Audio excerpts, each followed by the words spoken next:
Hey guys, what is up? DJ Man here, back with another video. And today's video is going to be my first comic/manga review, and it's going to be of the Volume 1 of Fables.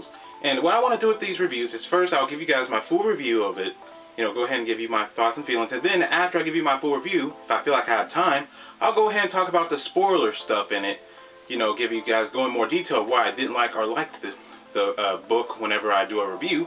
So that way, if you guys don't feel like going out to get the book to read it with me, then you guys can go ahead and learn the story as I do it in my spoiler talk part of the video, which will be at the end.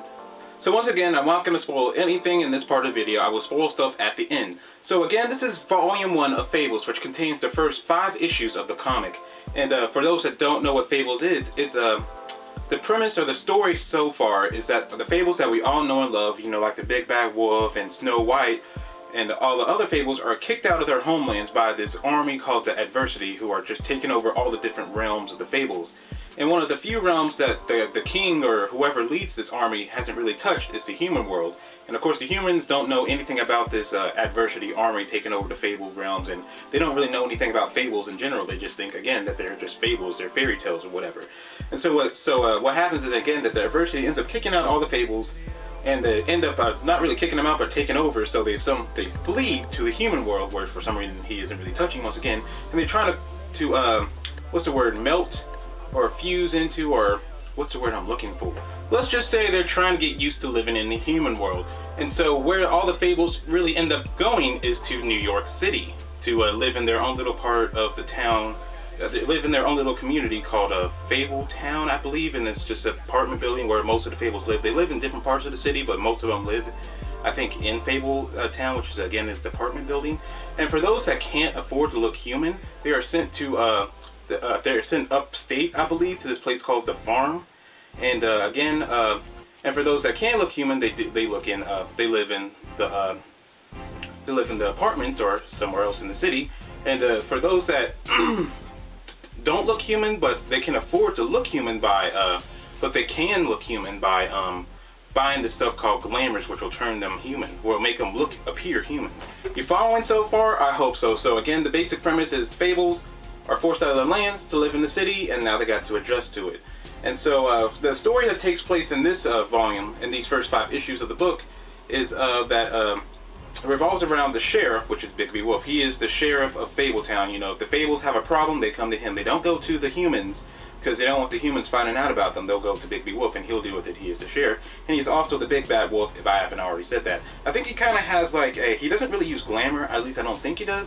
I think he has more of a werewolf type of thing going on, where he can appear human if he wants to, but then he could change into the Big Bad Wolf when he wants to. And then so the story revolves around him trying to find out the crime of who killed Rose Red, who is Snow White's sister.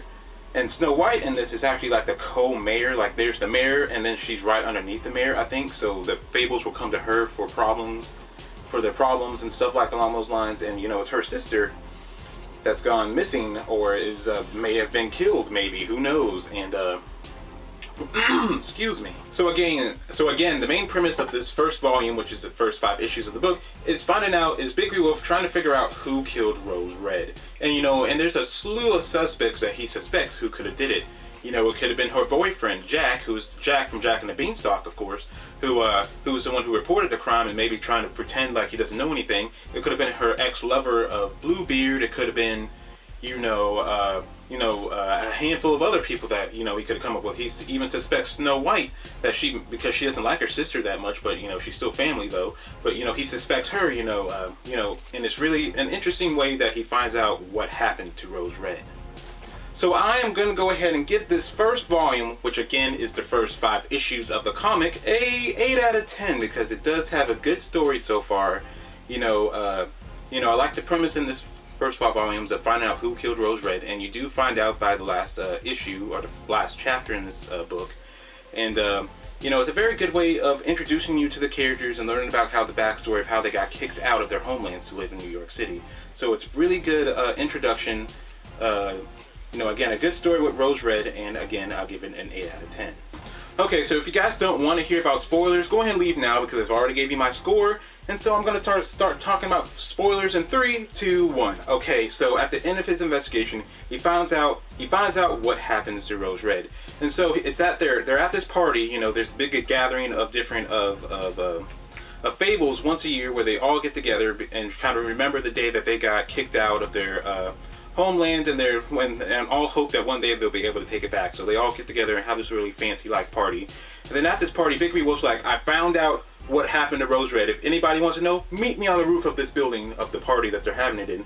So everybody goes up to the roof, and he's like, this is one of the lifetime opportunities where I'm going to be able to do this, where I'm going to be able to sit down and tell everybody about how I solved this mystery. And so everybody's really interested, like, come on, Bigby, let's go get on with it. Tell us what happened.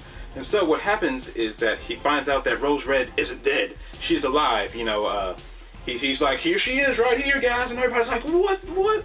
And it comes out, and it finds out to be that she and her boyfriend, Jack from Jack and the Beanstalk, have tried to fake her death, because she accidentally made a mistake by taking money from Bluebeard, and because she took money from Bluebeard, she was going to have to marry Bluebeard, and she didn't want to marry Bluebeard, and so she faked her death. And for those that don't know who Bluebeard is, in his fable, what he did, in his story, what he did is that he would marry women and then he would kill them. Of course, he doesn't do that anymore, but of course, Rose Red still doesn't want to get married to him because of the money thing. And also, I forgot to mention earlier, and I thank you guys for sticking around for the spoiler part if you did, is that all the past things that they did in the past back when they lived in their homelands have been forgiven. Like Bluebeard killing all those women has been forgiven.